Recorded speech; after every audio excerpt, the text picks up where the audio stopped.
Other sources की हम बात कर लें। अदर सोर्सेस की जब हम बात करेंगे तो यहाँ पर सेक्शन 56 एप्लीकेबल हो जाता है। सेक्शन 56 एप्लीकेबल हो जाता है। और देखो सेक्शन 56 के अंदर है ना, देखा जाए तो दो सेक्शन है, एक 1 है और एक 2 है। मैंने आपको इतना डिटेल में नहीं बताया, लेकिन ठीक है 1 एंड 2 है। 1 का मतलब ये है कि एक्चुअली 1 ये कहता है कि कुछ इनकम्स जो किसी और हेड में नहीं आएगी वो यहाँ आ जाएगी, जो किसी और हेड में टैक्सेबल नहीं होगी वो अदर सोर्सेस में टैक्सेबल हो जाएगी। और 56(2) जो है वो ये कहता है कि कुछ इनकम तो अदर सोर्सेस में ही टैक्सेबल होगी। कुछ इनकम तो आपने आज तक तो श्रेयांश सर से पार्टी ली नहीं, आप बस मुझे पार्टी पार्टी पार्टी करते रहते हो, ठीक है। कुछ इनकम तो अदर सोर्सेज में ही क्या होगी, टैक्सेबल। वो कौन कौन सी इनकम है? पहली तो इनकम है डिविडेंड इनकम, पहली इनकम डिविडेंड इनकम है। दूसरा मैंने आपको कहा था कैजुअल इनकम, ठीक है। तीसरा मैंने आप लोगों को कहा था गिफ्ट। चौथा था interest on enhance compensation, interest on enhance compensation. पांचवा था फैमिली पेंशन। छठा था आपका वो advance money forfeited, advance money forfeited, ठीक है। और एक और एक था, हाँ yes, gift held by by gift by closely held company, ऐसा कुछ था, है ना, क्लोजली हेल्ड कंपनी वाला पॉइंट। देखो मोटा मोटी यही सेक्शन थे। और इसके अलावा क्या था, any other income, any other income not chargeable under any head, any other income not chargeable under any head, कोई सी और इनकम जो किसी और हेड में चार्जेबल नहीं है।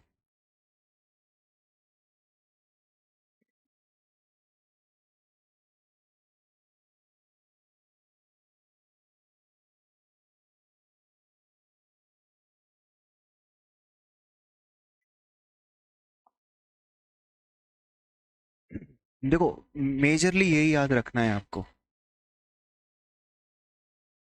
मैं एक एक करके सारी चीजें एक्सप्लेन कर देता हूँ। देखो बेटा, डिविडेंड, लो, डिविडेंड जो है, डिविडेंड इज टैक्सेबल, है ना।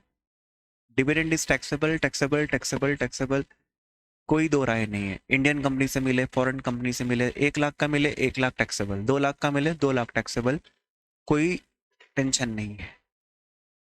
लेकिन टेंशन एक डिविडेंड के पॉइंट में था। आपको याद है मैंने एक सेक्शन पढ़ाया था डिविडेंड के अंदर, 2 क्लॉज 22 सब क्लॉज ई। मैंने कहा था कि यहाँ पर सब लोग गलती करते हैं, पहचान ही नहीं पाते कि डिविडेंड है। आपको पता है वो पॉइंट क्या था? अगर कोई क्लोजली हेल्ड कंपनी, देखो जनरली तो क्या होता है, डिविडेंड का मतलब होता है distribution by company to the share holders, distribution of profit to the share holder is called as dividend, है ना। लेकिन 2 क्लॉज 22 सब क्लॉज ई में ये था, अगर कोई क्लोजली हेल्ड कंपनी है और वो लोन देती है, क्लोजली हेल्ड कंपनी क्या करती है, लोन देती है एक शेयर होल्डर को जो 10% या उससे ज्यादा के क्या करता है, शेयर होल्ड करता है ना। अगर कोई क्लोजली हेल्ड कंपनी है, वो लोन देती है कैसे, शेयर होल्डर को जो 10% या उससे ज्यादा के शेयर होल्ड करता है, या फिर लोन देती है एक ऐसी ऑर्गेनाइजेशन को जिस जिस ऑर्गेनाइजेशन के अंदर इस शेयर होल्डर का जो 10% वाला जो शेयर होल्डर है, इसका सब्सटैंशियल इंटरेस्ट है, 20% और मोर वाला क्या है, सब्सटैंशियल इंटरेस्ट है। तो उस लोन को क्या मानेंगे, डिविडेंड मानेंगे। तो उस लोन को क्या माना जाएगा, डिविडेंड माना जाएगा।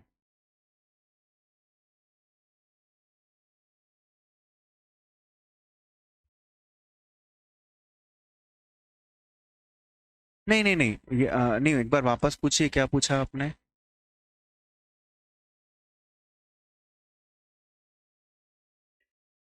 नहीं, ऑर्गेनाइजेशन पे अप्लाई नहीं, वो डिविडेंड किसके लिए माना जाएगा? अपने लिए माना जाएगा। जो 10% शेयर होल्ड करता है उसके लिए वो लोन क्या माना जाएगा? डिविडेंड। लेकिन बेटा देखो, वो कंफ्यूज कैसे करेंगे कि लोन दिया है 20 लाख का, और जो फ्री रिजर्व है जिससे डिविडेंड दिया जा सकता है, जो फ्री रिजर्व है वो 5 लाख के है। तो याद रखना, भला ही लोन 20 लाख का हो लेकिन डिविडेंड 5 लाख का माना जाएगा।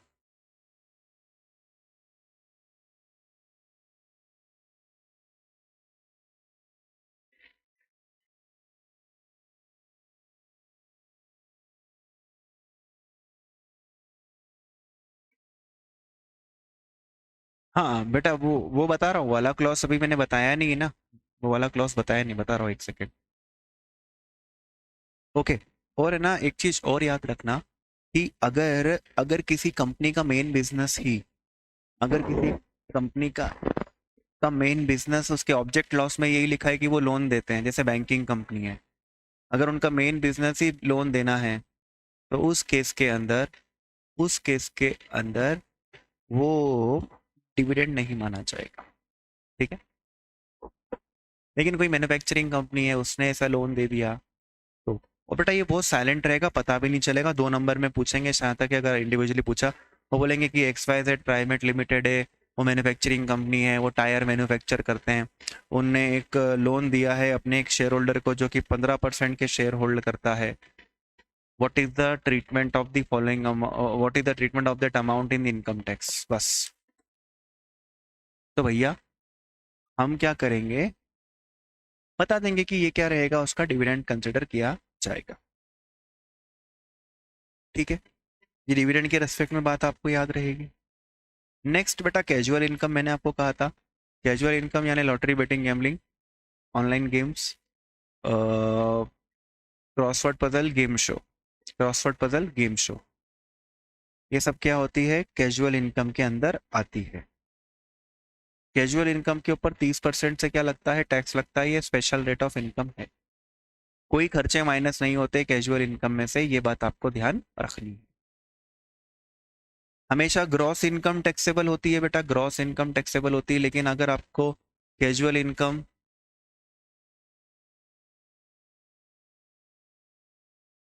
है ना, क्या बोलते हैं, कैजुअल इनकम आपकी 70,000 रुपये नेट दे रखी है, तो ग्रॉस कैसे करेंगे ये मैंने आपको बताया था। 70,000 डिवाइडेड बाय 70 इंटू कितना करेंगे? 100।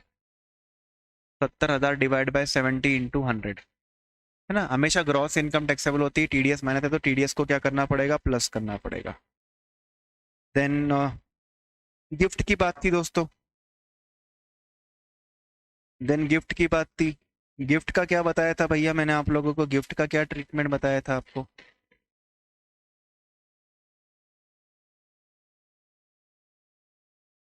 बट आपस में मत खेलो। गिफ्ट का क्या ट्रीटमेंट था? देखो, गिफ्ट गिफ्ट का अगर आपको इसका पूरा सेक्शन याद रखना चाहिए वैसे तो, क्योंकि इंपॉर्टेंट है। 56 to 10, ध्यान से सुनिएगा गिफ्ट की कहानी। बेटा गिफ्ट, अगर कोई भी पर्सन किसी भी पर्सन को विदाउट एनी रीजन कुछ भी कैश देता है या फिर कुछ नॉन मॉनेटरी आइटम देता है, तो सामने वाले के लिए वो टैक्सेबल हो जाता है। कोई भी पर्सन किसी पर्सन को, मैंने कंपनी को, कंपनी ने मुझको, मैंने पार्टनरशिप फर्म को, पार्टनरशिप फर्म ने मेरे को, मैंने दोस्त को, मैंने इसको, मैंने उसको, मैंने क्या करा, without any reason, without any consideration कुछ कैश दे दिया या फिर नॉन मॉनेटरी आइटम दे दिया, तो that is gift for that person, and उसके लिए वो क्या हो जाएगा? टैक्सेबल हो जाएगा। ये प्रोविजन है। लेकिन कुछ गिफ्ट्स एग्जम्प्ट होते हैं, कुछ गिफ्ट्स क्या होते हैं? एग्जम्प्ट होते हैं। कौन कौन से गिफ्ट एग्जम्प्ट होते हैं? कौन कौन से गिफ्ट एग्जम्प्ट होते हैं? देखो, एक तो याद आ रहा होगा आपको कि भैया वो शादी के टाइम पर गिफ्ट मिलता है तो एग्जम्प्ट होता है। मैरिज एनिवर्सरी नहीं बेटा, शादी के टाइम पर गिफ्ट मिलता है तो एग्जम्प्ट होता है। रिश्तेदारों से गिफ्ट मिलता है, कभी भी मिले, रिश्तेदारों से मिले तो मजा ही मजा है बेटा, एग्जम्प्ट होता है। आपको विल के थ्रू मिलता है, इनहेरिटेंस के थ्रू मिलता है, या इन कंटम्पलेशन ऑफ डेथ मिलता है, इन कंटम्पलेशन ऑफ डेथ मिलता है। विल मतलब भैया वसीयत लिख दी, ठीक है। मालिक ने नौकरानी के लिए वसीयत लिख दी कि भैया मेरे जाने के बाद ये बिल्डिंग नौकरानी की हो गई, तो बेटा नौकरानी को जो गिफ्ट मिला है वो क्या रहेगा, एकदम रहेगा उसके लिए। बेटे की बिल्डिंग मिल गई फादर की डेथ के बाद से,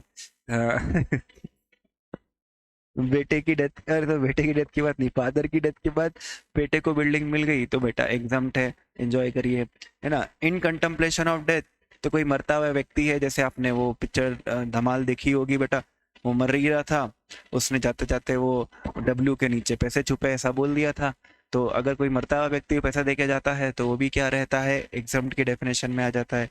आपको ट्रस्ट से मिलता है, या फिर वो और यूनिवर्सिटी से मिलता है, कॉलेजेस से मिलता है, लोकल अथॉरिटी से मिलता है, तो इन सब से गिफ्ट मिलते हैं तो क्या होते हैं दोस्तों, एग्जाम्प्ट होते हैं।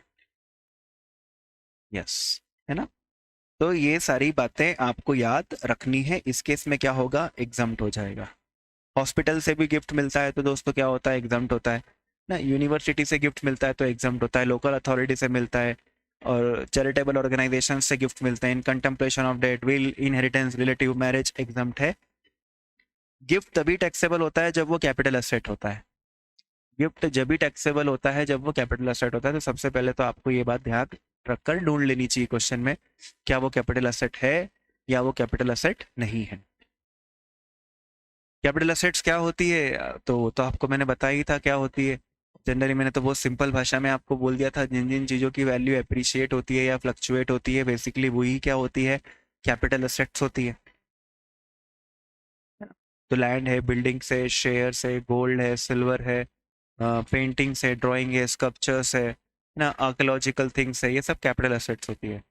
अगर जिनकी वैल्यू सिर्फ कमी होती है, जिनकी वैल्यू सिर्फ कमी होती है, जैसे एसी हो गया, फ्रिज हो गया, आपके घर में आपको एसी गिफ्ट मिल गया, आपको फ्रिज गिफ्ट मिल गया, आपको टीवी गिफ्ट मिल गया, आपको मोबाइल गिफ्ट मिल गया, आपको लैपटॉप गिफ्ट मिल गया, आपको आईपैड गिफ्ट मिल गया, तो आपको फर्नीचर गिफ्ट मिल गया, आपको बेड गिफ्ट मिल गया, आपको बेडशीट गिफ्ट मिल गई, आपको कपड़े गिफ्ट मिल गए, तो बेटा ये सब एग्जाम्प्ट है, सब एग्जाम्प्ट है, क्योंकि ये कैपिटल एसेट्स नहीं है। ठीक है। फिर फिर हमारी दोस्तों ये बात हुई थी कि अगर गिफ्ट इन कैटेगरीज में नहीं आता है तो टैक्सेबल हो जाएगा, लेकिन मॉनेटरी लिमिट है, मॉनेटरी लिमिट है।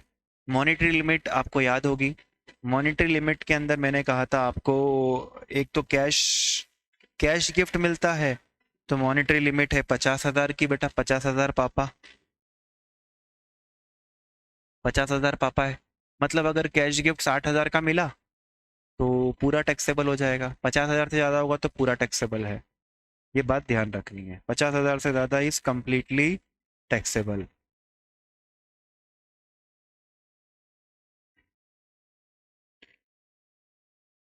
हाँ, सब में तो 50,000 ही है बेटा, वो तो 50,000 ही है। मॉनेटरी आइटम्स मिलते हैं, मॉनेटरी आइटम्स नहीं नहीं नहीं नहीं नहीं, नॉन मॉनेटरी, वो क्या बोल रहा था यार, मॉनेटरी नहीं, क्या बोलते हैं उसको, immovable property, movable, sorry movable लिख रहा था मैं। मूवेबल प्रॉपर्टी गिफ्ट में मिलती है, मूवेबल प्रॉपर्टी गिफ्ट में मिलती है, तो फिर उसके लिए लिमिट कितनी है, 50,000 पापा। मूवेबल और मूवेबल प्रॉपर्टी आपको विदाउट एडिक्वेट कंसिडरेशन मिल जाती है, तो 50,000 पापा। Immovable property 50,000 single payment, immovable property without adequate consideration 50,000 single payment.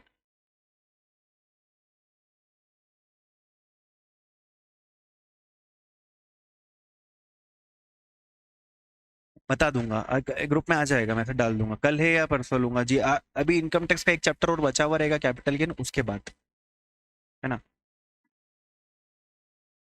तो मूवेबल प्रॉपर्टी, अच्छा वो याद है क्या आपको, immovable property without adequate consideration में एक बात है, विदाउट एडिक्वेट कंसिडरेशन में कितने तक का गिफ्ट चलता है पता है, वहाँ लिमिट कितनी पता है, 50,000, 50,000 और 10% ऑफ एक्चुअल कंसिडरे ऑफ, और 10% ऑफ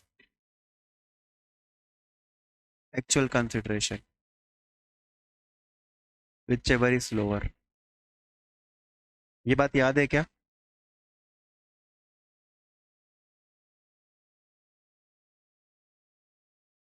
नहीं याद है, चलो रुको, लिखवाया था मैं, लिखवाया था मैं, बट मैंने कहा था कि देखो आपको याद है 10% तक का वेरिएशन चलेगा,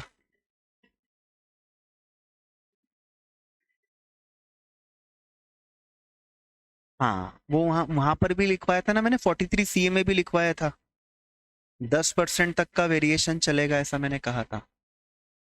देखो क्या होता है, देखो मैं एक एग्जांपल देके बताऊं क्या मैं क्या कहना चाह रहा हूँ।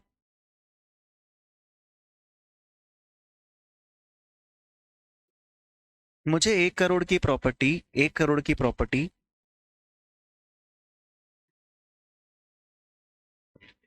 85 lakhs में मिल गई। आप बोलोगे सर ये 15 लाख गिफ्ट है क्योंकि ये 50,000 से ज्यादा है। नहीं बेटा, लिमिट क्या करना रहेगी आपको, लिमिट क्या रहती है, 50,000 और 10% ऑफ 8.5,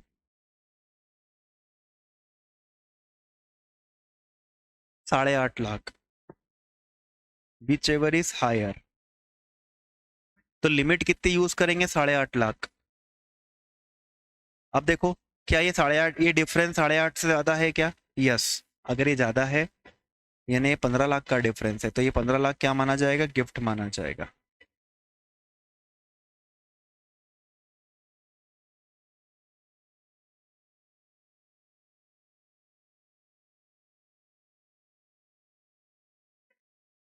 ठीक है, ये है सिर्फ और सिर्फ immovable property without adequate consideration. समझ में समझा नहीं सर? एक्चुअली में वापस देख, प्रॉपर्टी कितने की है, 1 करोड़ की। आपको मिल कितने, विदाउट एडिक्वेट कंसिडरेशन मतलब क्या, 1 करोड़ की चीज मुझे कितने में मिल गई, 85 lakhs में मिल गई।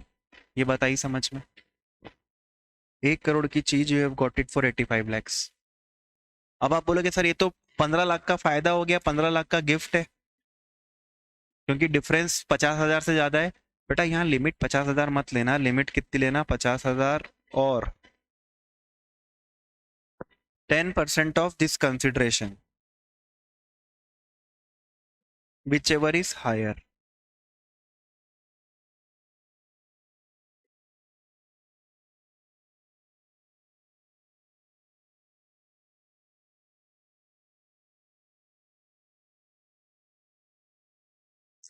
अनुष्का, 1 CR नहीं, 85 एक्चुअल कंसिडरेशन का लेना है ना।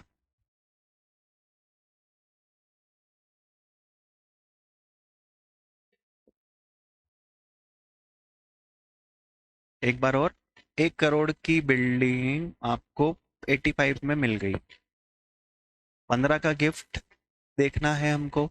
तो देखो लिमिट क्या यूज करेंगे, 50,000 और 10% of 85 whichever is higher. अच्छा, हाँ, 10%। तो ये कितना हो गया, 8.5 विच एवर इज हायर। तो लिमिट कितनी यूज करेंगे वंशिका, 8.5, लिमिट यूज करेंगे 8.5 विच एवर इज हायर। अब देखो डिफरेंस, इन दोनों का डिफरेंस क्या 8.5 से ज्यादा है क्या? यस, 8.5 से ज्यादा है, तो ये गिफ्ट है। लेकिन अगर मैं बोलूं कि ये आपको 1 करोड़ की चीज 95 lakhs में मिल गई, 1 करोड़ की चीज कितने में मिल गई, 95 lakhs में मिल गई, तो डिफरेंस कितना हुआ, 5 लाख। लेकिन कितने तक का डिफरेंस चलेगा, 10% of 9.5, 95 is 9.5 whichever is higher. तो डिफरेंस तो 5 लाख का, इस केस में गिफ्ट नहीं माना जाएगा, even if it is more than 50,000 gift नहीं मानेंगे।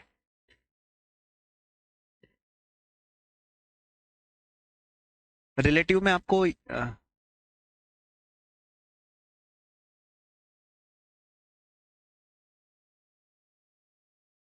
हाँ एक्ट बहुत पुराना है, इसलिए लिमिट 50,000 है, मतलब लिमिट में चेंजेस उनने अभी किए नहीं है, बहुत टाइम से चेंजेस नहीं किए।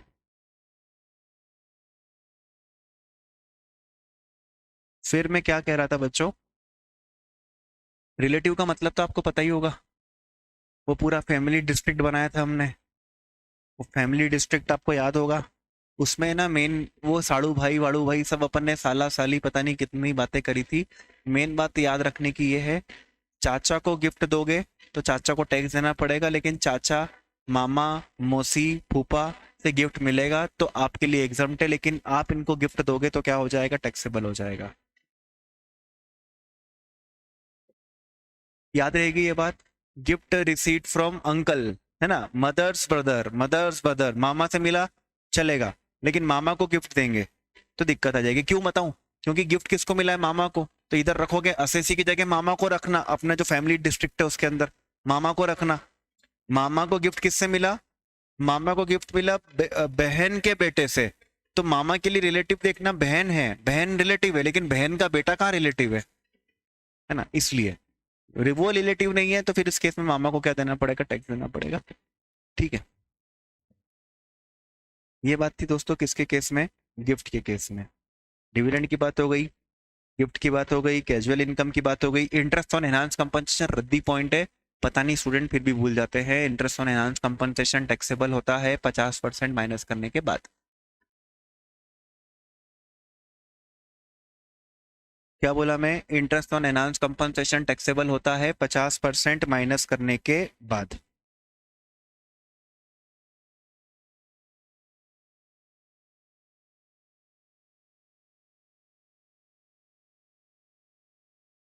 ओके, एक्चुअल खर्चे माइनस मत करना, एक्चुअल खर्चे माइनस मत करना, वो देंगे कि एनहांस कंपनसेशन पाने के लिए हमने ये खर्चा किया, ये सब माइनस मत करना, ये टैक्सेबल होगा सीधा। 1 लाख मिला, 50,000 रुपये taxable. Family pension, family pension taxable होती है दोस्तों, फैमिली पेंशन टैक्सेबल होती है, लेकिन इसमें एग्जम्पशन मिल जाती है। कितनी एग्जम्पशन मिलती है, 1/3 ऑफ द पेंशन और 15,000 विच एवर इज लोअर, है ना। तो अगर एम्प्लॉय को पेंशन मिल रही तो सैलरी में टैक्सेबल होगा, एम्प्लॉय को पेंशन मिल रही तो सैलरी में टैक्सेबल है। एम्प्लॉय की डेथ के बाद उसके फैमिली वालों को पेंशन मिल रही है तो वो फैमिली पेंशन कहलाएगी। और फैमिली जितनी भी पेंशन मिली, uncommuted commuted does not matter, साल भर में जितनी भी पेंशन मिली उसका 1/3 और 15,000 विच एवर इज लोअर कर देना, जो भी आएगा वो एग्जम्प्ट है। बच्ची भी पेंशन क्या हो जाएगी, टैक्सेबल हो जाएगी। इसके बाद हमने एक पॉइंट पढ़ा था एडवांस मनी फॉरफिटेड वाला।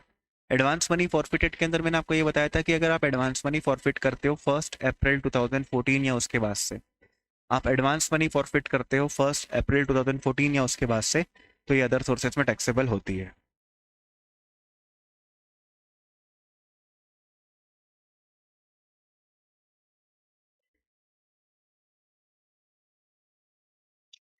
ठीक है दोस्तों,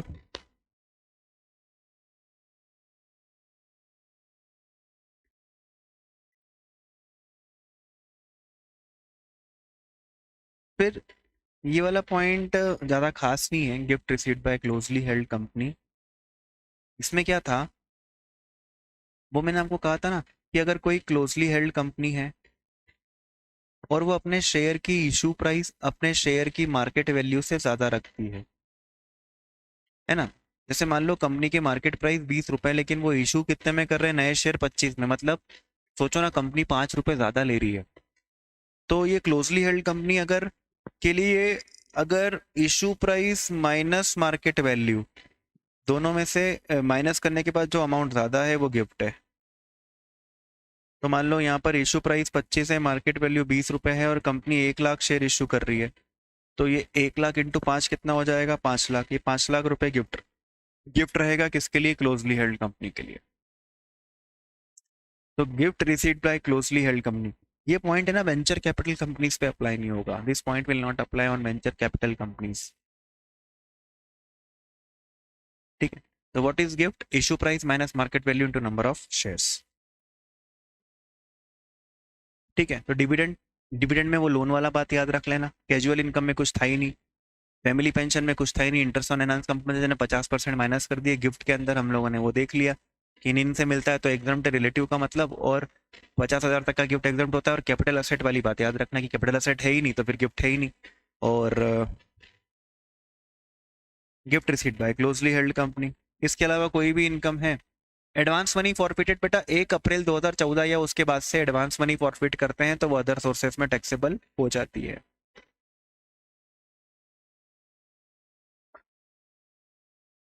डन, इतना ही अदर सोर्सेज में आपको देखना है, इसके अलावा कुछ और आ ही नहीं सकता। अदर सोर्सेज आ ही नहीं सकता। अदर सोर्सेज के क्वेश्चन इंडिविजुअली नहीं आएंगे, कहीं ना कहीं मर्ज होकर आएंगे ना। अब देखो इसके क्वेश्चन बने बेटा, जैसे ना देखो समझो, इसका क्वेश्चन कैसे बनेगा, इसके जैसे इंटरेस्ट ऑन एनहांस कंपनसेशन है वो 50% टैक्सेबल है, फैमिली पेंशन इतना एग्जम्प्ट है। गिफ्ट के अंदर वो 4 गिफ्ट दे देंगे, शादी के टाइम पे गिफ्ट मिला, पापा से गिफ्ट मिला तो शादी के टाइम पे एग्जम्प्ट है, फादर फादर रिलेटिव है तो एग्जम्प्ट है, दोस्त से मिला एनिवर्सरी पे तो ये टैक्सेबल है। ठीक है। सेक्शन 56 एंड 58, 56, 57, 58 तीन सेक्शन होते हैं वैसे यहाँ पे। 57 में लिखा है कौन कौन से खर्चे माइनस कर सकते हैं। 57 ने लिखा है कौन कौन से खर्चे क्या कर सकते हैं, माइनस कर सकते हैं। तो अभी जो मैंने आपको बताया ना कि फैमिली पेंशन में से 1/3 माइनस कर सकते हैं और 15,000, या फिर इंटरेस्ट ऑन एनहांस कंपनसेशन में से 50% माइनस कर सकते हैं, वो खर्चे कौन से माइनस कर सकते हैं वो यहाँ लिखा है। 57 ने बेटा एक बात और लिखी है, जो मैंने बोल दिया वो तो ठीक है, वो तो माइनस, जैसे इंटरेस्ट ऑन एनहांस कंपनसेशन पे तो 50% माइनस कर दो, भूल जाओ। फैमिली पेंशन में वो 15,000 और 1/3 माइनस कर दो, भूल जाओ। कैजुअल इनकम में तो कुछ माइनस कर ही नहीं सकते हो आप, कैजुअल इनकम से कुछ माइनस नहीं कर सकते हो। इसके अलावा अगर कोई और इनकम है, इसके अलावा अगर जैसे कोई और इनकम है आपकी, उस इनकम को कमाने के आपने जो भी खर्चे इंकर्ट किए हो वो आप माइनस कर पाओ। उस इनकम को कमाने के आपने जो भी खर्चे किए, जैसे मान लो कि मेरा एक साइड बिजनेस है, अदर इनकम है, rent of plant and machinery से, तो भैया ये अदर सोर्सेज में टैक्सेबल होगा। अब मुझे वहां से किराया मिल रहा है 1 लाख, तो 1 लाख इंटू 12, अब इस किराए को अर्न करने में जो भी मैंने खर्चे किए होंगे वो माइनस कर सकता हूँ। अब what can be the expenditure, expenditure can be like मैंने लोन लिया तो उस पर इंटरेस्ट दिया तो वो इंटरेस्ट, डेप्रिसिएशन, रिपेयर, मेंटेनेंस, ऐसे जो भी इनकम को अर्न करने के जेन्युइन खर्चे होते हैं वो आप क्या कर सकते हो, माइनस कर सकते हो। ठीक है। अच्छा एक बात और याद रख पाओ तो ये याद रखना कि मान लो मैंने लोन लिया, लोन लेकर पैसा शेयर में लगा दिया और मुझे डिविडेंड मिला, तो उस डिविडेंड में से मैं इंटरेस्ट माइनस कर सकता हूँ।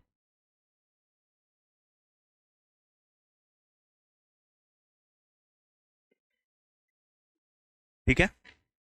उस डिविडेंड में से मैं क्या कर सकता हूँ, इंटरेस्ट माइनस कर सकता हूँ, मैक्सिमम 20%। मैक्सिमम कितना कर सकता हूँ, 20%।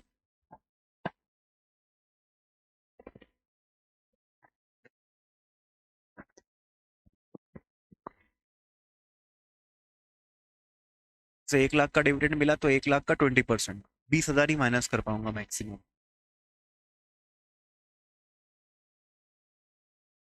बेटा ये था अदर सोर्सेस।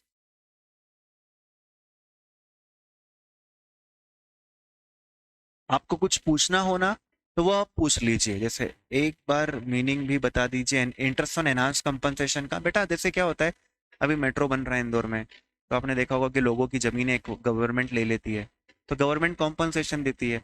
कभी कभी हमें कॉम्पनसेशन कम लगता है ना, कभी कभी कॉम्पनसेशन हमें कम लगता है, तो हम कॉम्पनसेशन ज़्यादा पाने के लिए केस करते हैं, कोर्ट हमारे फेवर में डिसीजन देती है और गवर्नमेंट को कॉम्पनसेशन देना पड़ता है, उस कॉम्पनसेशन के साथ ब्याज भी देना पड़ता है, क्योंकि लेट मिला ना।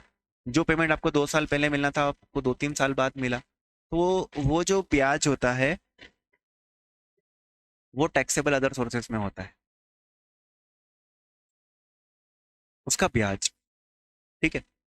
और वो 50% का लॉजिक बेटा ये है कि देखो वो एनहांस कंपनसेशन पाने के लिए मैंने कोर्ट के चक्कर काटे होंगे, एडवोकेट हायर किया होगा, पेट्रोल, होटल, है ना, ये सब खर्चे लगे होंगे।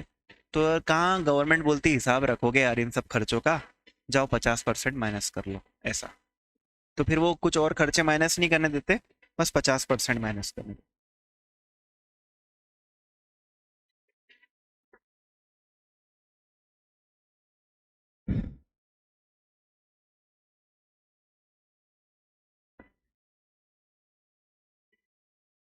अब हमें देखना है return of income. Return of income बेटा पूछ सकते हैं एग्जाम में, 2-3 नंबर का आता है इंडिविजुअली, है ना, इसका किसी चैप्टर से मिक्सचर नहीं होगा, इसका किसी चैप्टर से मिक्सचर नहीं होगा,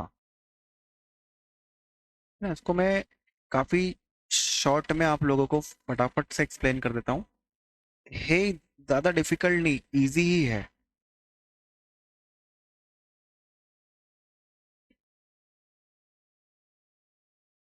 सी सी इसमें कुछ सेक्शंस है, सेक्शंस आपको याद रखने पड़ेंगे, जैसे मैंने कहा है टीडीएस के याद रखने, पीजीबीपी के याद रखने, डिडक्शंस के याद रखने, तो रिटर्न ऑफ इनकम के भी आपको सेक्शंस याद रखने पड़ेंगे।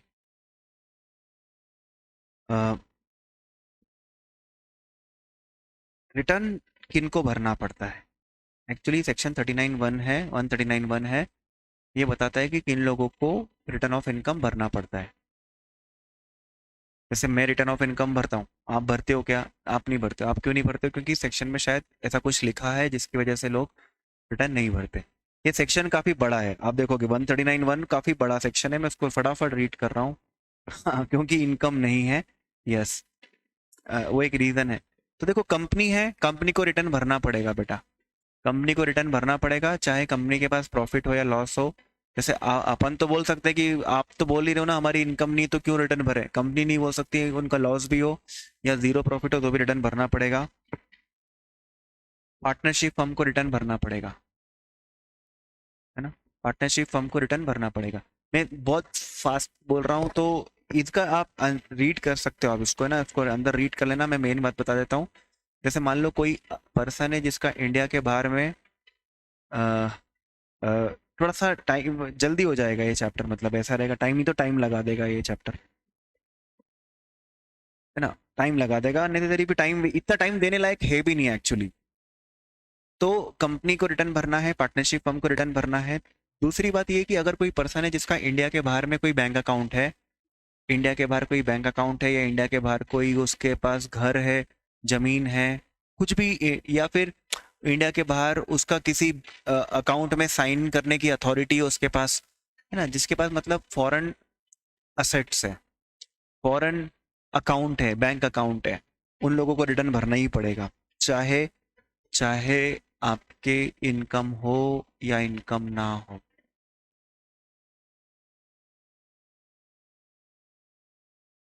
ठीक है,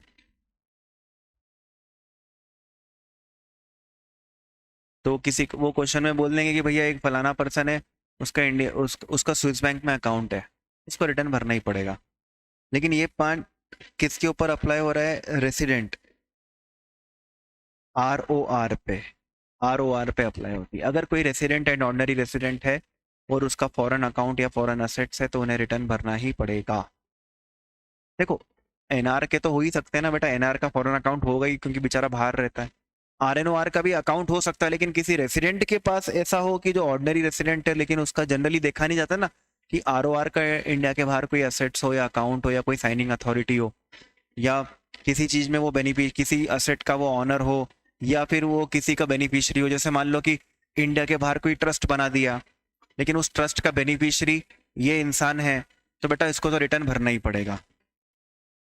नेक्स्ट, इसके अलावा बाकी लोग, कंपनीज, फर्म एंड ये ROR जिसकी असेट है बाहर, उसको छोड़ दो। इसके अलावा जैसे आप, मैं, HUF, AOP, BOI, इनको रिटर्न तब भरना पड़ता है जब इनकी इनकम बेसिक एग्जम्पशन लिमिट को क्रॉस कर जाती है। इनकी इनकम किसको क्रॉस कर जाए? बेसिक एग्जम्पशन लिमिट को क्रॉस कर जाती है।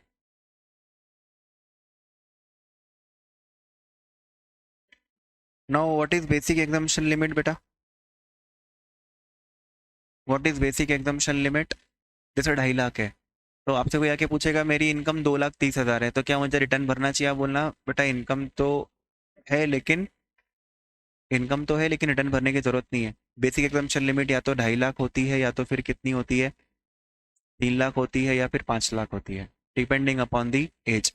लेकिन अगर उसकी इनकम बेसिक एग्जम्पशन लिमिट को क्रॉस करती है, लेकिन इनकम कौन सी देखनी है? बिफोर डिडक्शन वाली इनकम। कौन, जहां पर भी है ना, जहां पर भी अगर आपको लगे कि समझ में नहीं आया है तो बिंदास वापस पूछ लेना कि सर बता दो वापस, है ना? मैं थोड़ी सी स्पीड में रह रहा हूँ, इसलिए मुझे नहीं समझ में आएगा कि आपको कहाँ दिक्कत है, इसलिए आप बोल देना क्लियरली। इनकम कौन सी देखनी है? देखो, अपन टोटल इनकम देखते हैं। टोटल इनकम मतलब क्या होता है? GTI minus reduction. लेकिन हमें ऐसी इनकम देखनी है जिसमें से डिडक्शन माइनस नहीं हुई है। रिटर्न, जैसे वो इंसान बोलता है मेरी 3 लाख की GTI है और 1 लाख की डिडक्शन है, तो 3 लाख में से 1 लाख चले गए तो बचे कितने? 2 लाख। मेरे को तो रिटर्न भरना ही नहीं है। ऐसा नहीं, आप बोलना कि हम डिडक्शन माइनस करने के पहले देखेंगे कि आपकी इनकम ज़्यादा है या कम है, और आपकी इनकम अगर ज़्यादा निकली तो आपको रिटर्न भरना पड़ेगा। ठीक है। और देखो, हमें इनकम कौन सी देखनी है जिसमें से डिडक्शन माइनस नहीं हो। चैप्टर 6 से मतलब क्या होता है, डिडक्शन होता है, डिडक्शन माइनस नहीं हो। या फिर ये सेक्शन था ना वो अपना, हाँ, कैपिटल गेम्स के अंदर अपन एग्जाम्पशन देते थे, मकान खरीद के मकान बेच के मकान खरीद लिया या बॉन्ड्स खरीद लिए, 54, है ना। वो माइनस करे बिना देखना है, वो माइनस करे बिना देखना है कि इनकम ज्यादा है या कम है।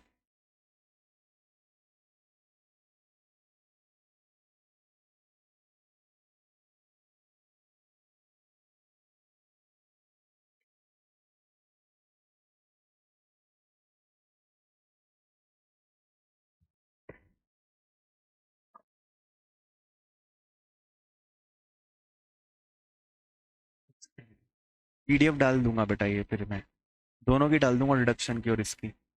मैंने डिडक्शन की इसलिए नहीं दी क्योंकि उसके नोट्स ही काफ़ी होते हैं, मतलब उससे कम हो जाता है। But still you want, I will give it. वो आप जो स्टार्टिंग का चार्ट मांग रहे थे वही ना?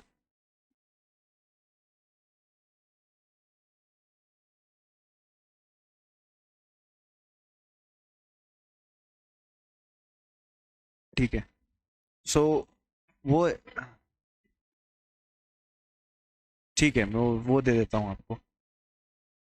तो रिटर्न किन को भरना पड़ता है? कंपनीज को भरना पड़ता है, फर्म्स को भरना पड़ता है, आरओआर जिसकी इंडिया के बाहर कोई असेट हो उसको भरना पड़ता है। ठीक है।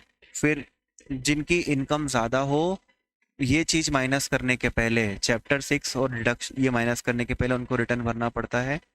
फिर बेटा अगर आपने 1 करोड़ से ज़्यादा करंट अकाउंट में आपने 1 करोड़ से ज़्यादा करंट अकाउंट में जमा करे हैं तो आपको रिटर्न भरना पड़ेगा, आपकी इनकम हो या ना हो। ठीक है। या फिर आपने 2 लाख से ज़्यादा का खर्चा किया है फॉरेन ट्रैवल पे। तो मान लो जैसे वंशिका फॉरेन घूमने चले गए, अपने दोस्तों का टिकट अपने अकाउंट से करा दिया, आपके पास बहुत पैसे है, आपको बहुत घर से पैसे मिले हैं, आपने अपने दोस्तों का क्या कर दिया, टिकट विकेट बुक करवा दिया, टोटल 4 लाख रुपए आप सबको थाईलैंड बैंकॉक घुमाने लेके चले गए। तो उस केस में आपको रिटर्न भरना पड़ जाएगा, भले ही आपकी इनकम हो या आपकी इनकम ना हो। ठीक है। फिर नेक्स्ट, अगर आपके घर के लाइट का बिल 1 लाख से ज़्यादा है या आपकी दुकान की लाइट का बिल 1 लाख से ज़्यादा है ना, साल भर का, तो आपको रिटर्न ऑफ इनकम भरना पड़ेगा। कितनी सारी कंडीशन हो गई यार, कंपनी को भरना है, फर्म को भरना है, फॉरेन में अकाउंट हो भरना पड़ेगा, फिर आपकी इनकम बेसिक एग्जाम्पशन लिमिट को क्रॉस कर जाए तो भरना पड़ेगा, या फिर आप फॉरेन ट्रैवल पे 2 लाख से ज़्यादा खर्चा कर दो, या 1 करोड़ से ज़्यादा, मोर देन है ना, more than more than more than more than सब यहाँ पे लिखा हुआ है।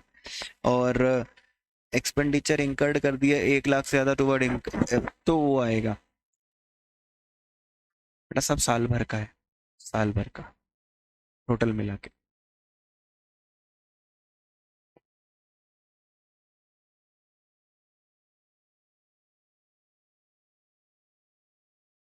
ठीक है।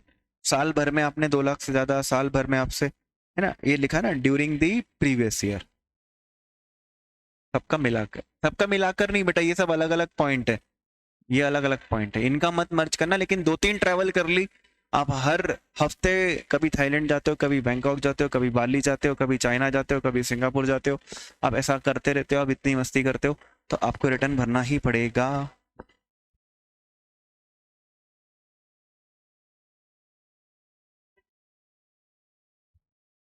साल भर का टोटल लिखना। हाँ। जाओ लेकिन बताओ मत बेटा, जाओ लेकिन बताओ मत। आप कहीं घूमने जाओ, कोई फोटो मत डालो इंस्टाग्राम पे, नहीं तो उनको पता चल जाएगा। आप, आपके पास पासपोर्ट नहीं होना चाहिए, बिना पासपोर्ट के जाओ आप, पता भी नहीं चलेगा कि आप गए थे घूमने के लिए। ठीक है। सो आप कोशिश कीजिएगा कि आप इस तरीके से जाएं, तो आपका टैक्स काफ़ी कुछ बच सकता है, अगर आप टैक्स बचाना चाहते हैं तो। Any person other than company who is not, but आप देखो नेक्स्ट क्या है कि अब उन्होंने ये कहा है कि आपका साल में टर्नओवर 60 लाख से ज़्यादा है ना, तो रिटर्न भरना पड़ेगा। और कंडीशंस आ गई कि भैया मेरा तो लॉस हो रहा है, मेरी तो इनकम ही नहीं, तो मैं रिटर्न भरूं क्या? आपका टर्नओवर 60 लाख से ज़्यादा है तो आपको रिटर्न भरना पड़ेगा। अगर आपका टर्नओवर 60 लाख से ज़्यादा है तो आपको रिटर्न भरना पड़ेगा। अगर आपकी प्रोफेशन की रिसीट 10 लाख से ज़्यादा है तो आपको रिटर्न भरना पड़ेगा। सो श्रेयांश सर प्रॉफिट दिखाए या लॉस दिखाए डज नॉट मैटर, लेकिन अगर उनकी उनकी उनकी प्रोफेशनल रिसीप्ट 10 लाख से ज़्यादा है तो उनको रिटर्न भरना पड़ेगा। बेटा मैं तो गरीब आदमी हूँ, मैं रिटर्न भरता ही नहीं हूँ, मेरी 2.5 लाख से कम इनकम है, तो मेरे को रिटर्न भरने की आज तक कभी ज़रूरत नहीं पड़ी है। ठीक है, फिर अगर देखो, अगर किसी इंसान का टीडीएस और टीसीएस, अगर किसी इंसान का टीडीएस और टीसीएस, किसी इंसान का टीडीएस और TCS during the previous year 25,000 और या उससे ज़्यादा है, 25,000 या उससे ज़्यादा, तो बेटा आपको रिटर्न भरना पड़ेगा, है ना। 25,000 या उससे ज़्यादा का अगर आपका टीडीएस या टीसीएस कटा हुआ है तो आपको रिटर्न भरना पड़ेगा।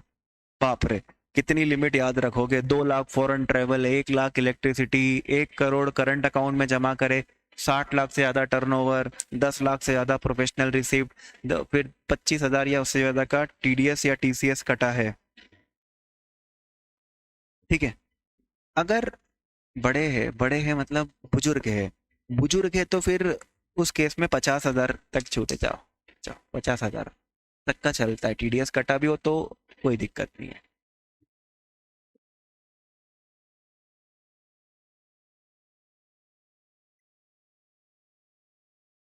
आपके बेटा सेविंग अकाउंट में 50 लाख या उससे ज़्यादा आपने जमा किए हैं, रिटर्न भरना पड़ेगा।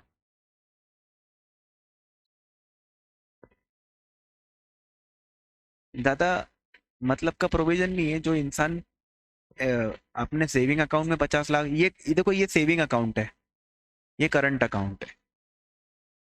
अगर करंट अकाउंट में 1 करोड़ है, सेविंग अकाउंट में 50 लाख है। अब ऐसे भी यार देखो ना, जो जो इंसान इतना बड़ा टर्नओवर रख रहा है या इतना ज़्यादा पैसा जमा कर रहा है, वो तो कर ही देता है रिटर्न जमा यार, उसको मालूम है कि क्यों नहीं जमा करूँ मैं। रिटर्न जमा करने की डेट क्या होती है बेटा? ज़्यादा डेट्स नहीं है हमारे इनकम टैक्स में रिटर्न जमा करने की, 2 ही डेट है। 3 डेट है वैसे देखा जाए तो। 31 अक्टूबर जिनका ऑडिट होता है उनके लिए 31 अक्टूबर, जिनका ऑडिट नहीं होता है उनके लिए 31 जुलाई। देखो मेरा ऑडिट नहीं होता है, मेरा ऑडिट नहीं होता है, अपनी रिसिप्ट है ही का, तो ऑडिट होता ही नहीं है अपना। लेकिन बेटा मेरी फर्म का ऑडिट होता है, जिस जिस जगह मैं पार्टनर हूँ वहाँ का ऑडिट होता है, तो मेरे को है ना 31 अक्टूबर डेट मिल जाती है जमा करने की।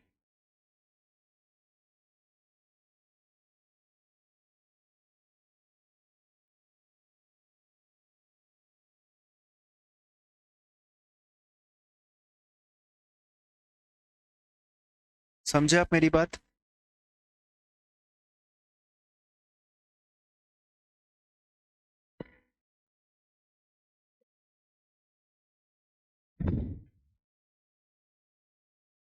जिनका ऑडिट होता है, कंपनी का तो ऑडिट कंपलसरी है, आई थिंक आपको तो पता ही होगा, कंपनी का तो ऑडिट होता ही होता है ना। तो उनके लिए तो 31 अक्टूबर है ही सही। इसके अलावा जिसका भी ऑडिट होता है उसके लिए 31 अक्टूबर है। और मेरा ऑडिट भला ही नहीं होता, लेकिन मेरी पार्टनरशिप का ऑडिट होता है, इसलिए मेरे लिए 31 अक्टूबर है। और कुछ लोगों के लिए 30 नवंबर होती है, अपने काम की चीज नहीं है, अपने सिलेबस में उसका डिस्कशन भी नहीं किया है। ठीक है, इसके बाद मान लो कि आपको रिटर्न 31 जुलाई को भरना था, 31 जुलाई को भरना था। अब आप आपके पास टाइम नहीं, आप बहुत बिजी है। आपने बोला हम तो बाद में भरेंगे, जब टाइम आएगा तब भरेंगे, नवरात्रि की प्रैक्टिस करनी है, और आपका राखी रक्षाबंधन सब है, दिवाली विवाली है, ये सब मना के आराम से भरेंगे, हमारे पास बहुत काम है अभी। तो ठीक है, आराम से करिए। आप एक काम करिए, 4 दिसंबर को भर दीजिए। लेकिन क्या होगा फिर, 1 अगस्त से लेके 4 दिसंबर तक का ब्याज लगेगा। अगस्त सितंबर अक्टूबर नवंबर दिसंबर, अगस्त सितंबर अक्टूबर नवंबर दिसंबर, दिसंबर के 4 भी दिन है तो पूरा काउंट करेंगे, और ब्याज लगेगा 1% प्रति माह। जो टैक्स बनता है ना, जो टैक्स, मान लो 1 लाख रुपए का टैक्स आप भर रहे हो, तो 1 लाख रुपए के टैक्स पे आपको, हाँ, रिजल्ट देखने के बाद, आप अगर आपका आप जैसे रिजल्ट देखने के बाद आप भर नहीं पाओगे, अभी एक सेकंड अगला सेक्शन जो आएगा उससे आपको समझ में आ जाएगा, लेकिन आपको ब्याज भरना पड़ेगा। ठीक है, नेक्स्ट, आप लेट भरते हो तो बेटा फीस लगेगी। फीस तो बस नाम है, फीस फीस मतलब पेनल्टी। ये लोग क्या करते हैं, पेनल्टी को फीस बोलते हैं कि ऑफेंसिव नहीं लगता, अरे हम पे पेनल्टी लग गई, अरे ये तो फीस लगी है, आप तो पेनल्टी थोड़ी लगा रहे हैं, आपसे तो फीस ले रहे हैं। तो ऐसा हमारा इनकम टैक्स का मानना है कि पेनल्टी का नाम फीस रख दो तो लोगों को बेवकूफ़ बनाया जा सकता है। फीस कितनी लगती जरा देखना, 5,000 रुपये। 5,000 रुपये फीस लगती है। अगर आप लेट भर रहे हो तो मात्र 5,000 रुपये का चंदा उनको लगेगा। लेकिन अगर आपकी इनकम 5 लाख से ज्यादा नहीं है तो 1,000 तक का चंदा देना पड़ेगा।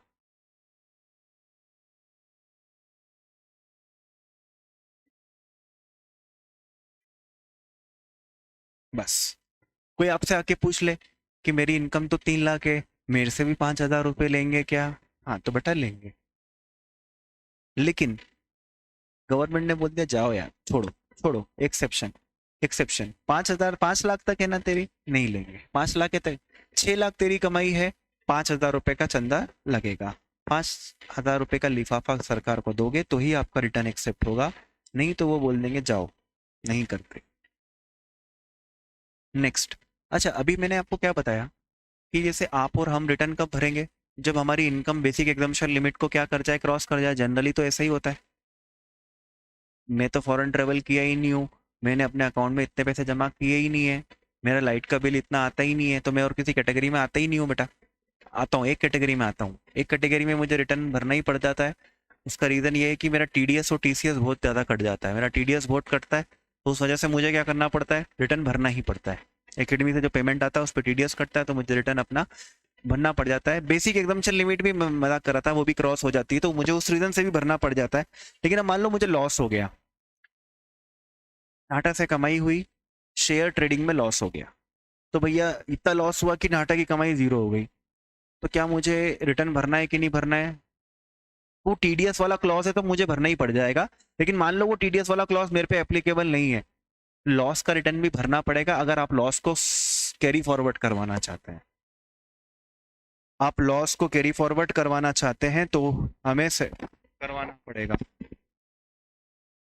लॉस को कैरी फॉरवर्ड करवाना चाहते हैं तो हमें रिटर्न भरना पड़ेगा।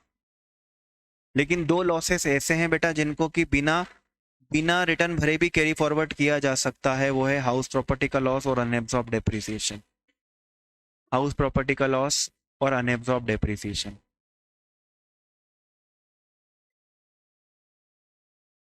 हाउस प्रॉपर्टी का लॉस और अनएब्सॉर्ब डेप्रिसिएशन।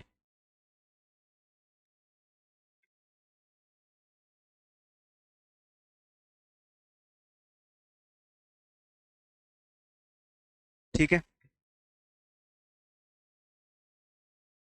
तो वही आपसे पूछ ले कि क्या बेटा हम रिटर्न भर हम लॉस कैरी फॉरवर्ड कर सकते, सेट ऑफ तो कर सकते हो बेटा बिना रिटर्न भरे, लेकिन कैरी फॉरवर्ड नहीं कर पाओगे। आप सोचो ना, आपको एग्जाम्शन लेनी है किसी पेपर में, फॉर्म ही नहीं भरोगे तो क्या एग्जाम्शन क्लेम कर पाओगे क्या? नहीं कर पाओगे। लेकिन दो लॉस ऐसे हैं जिनको कि आप क्लेम कर सकते हो without without filing of the return on time. I am sorry, मेरे से एक गलती हो गई, मैंने एक गलत वर्ड बोल दिया। रिटर्न, मैं वापस बोल देता हूँ, भूल जाओ ये चीज़ जो मैंने बोली, वो वापस भूल जाओ। मेरे को ये बोलना है एक्चुअली कि अगर आपने रिटर्न टाइम पे नहीं भरा है ना, रिटर्न आपने टाइम पे नहीं भरा तो आप लॉस को कैरी फॉरवर्ड नहीं कर पाओगे। मैंने नहीं भरा बोल दिया, वो टाइम वाला वर्ड मेरे को यूज करना भूल गया। अभी रिटर्न की डेट क्या है, 31 अक्टूबर और 31 जुलाई। अगर मुझे लॉस कैरी फॉरवर्ड करना है तो रिटर्न भरना पड़ेगा और टाइम पे भरना पड़ेगा। आई बात समझ में? एक बार मुझे क्लियर कर दो, मैंने ही आपको कंफ्यूज कर दिया इसलिए मैं वापस आपसे पूछ रहा हूँ।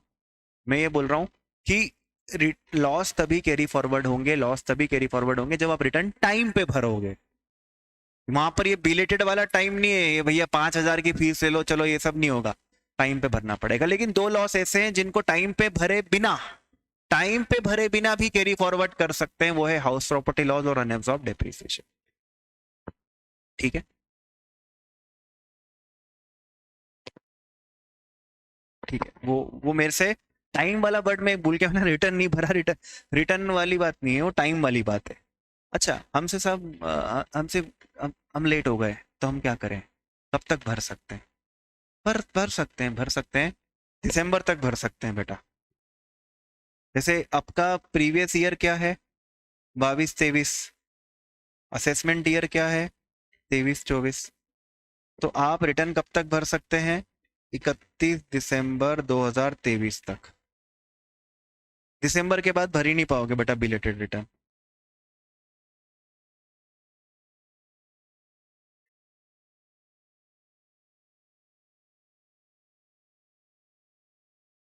ठीक है।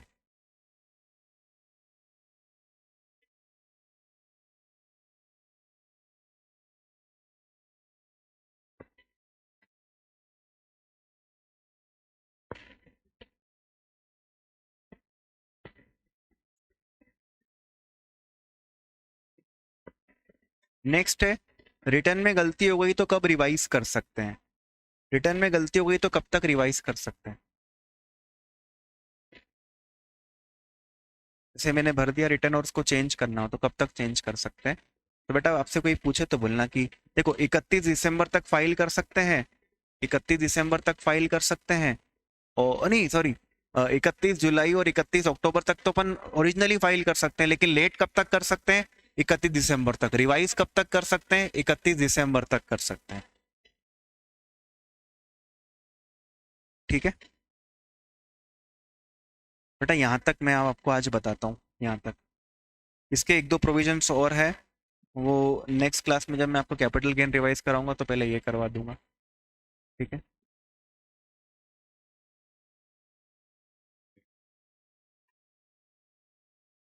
नहीं नहीं नहीं, और है ना, नहीं नहीं ऐसा नहीं होता है। रिवाइज रिटर्न क्या होता है, जैसे मैं आपको बता देता हूँ इस बारे में भी, कि ओरिजिनल रिटर्न रिवाइज कर सकते हैं, रिवाइज रिटर्न भी रिवाइज कर सकते हैं, सारे रिटर्न रिवाइज कर सकते हो, लेट भरा वो भी रिवाइज कर सकते हो। बस वो रिवाइज उस टाइम में करना है बेटा, रिवाइज उस टाइम में करना है। कहाँ है सर, कहाँ है? हाँ, कहाँ है, कहाँ सर?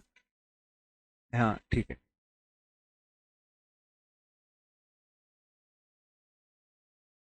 हाँ देखो, अभी तक तो आपको जो बताया उसके हिसाब से 31 दिसंबर के बाद रिटर्न भरे नहीं जा सकते हैं, लेकिन इसमें दो तीन सेक्शंस और है, लेकिन वो सेक्शंस बड़े हैं। मैं आपको कैपिटल गेन्स के साथ जब कैपिटल गेन पढ़ाऊंगा उसके पहले ये बता दूंगा, और फिर आपको कैपिटल गेन रिवाइज करा दूंगा। और एक मैराथन क्लास रख लूंगा, 3-4 घंटे, जितना उसमें रिवाइज करवा पाऊँ आपको इनकम टैक्स, वो मैं आपको मोस्ट प्रोबेबली, है ना, 3-4 दिन के अंदर अंदर अनाउंस कर दूंगा। कैपिटल गेन रिवाइज कराने के बाद वो कर दूंगा।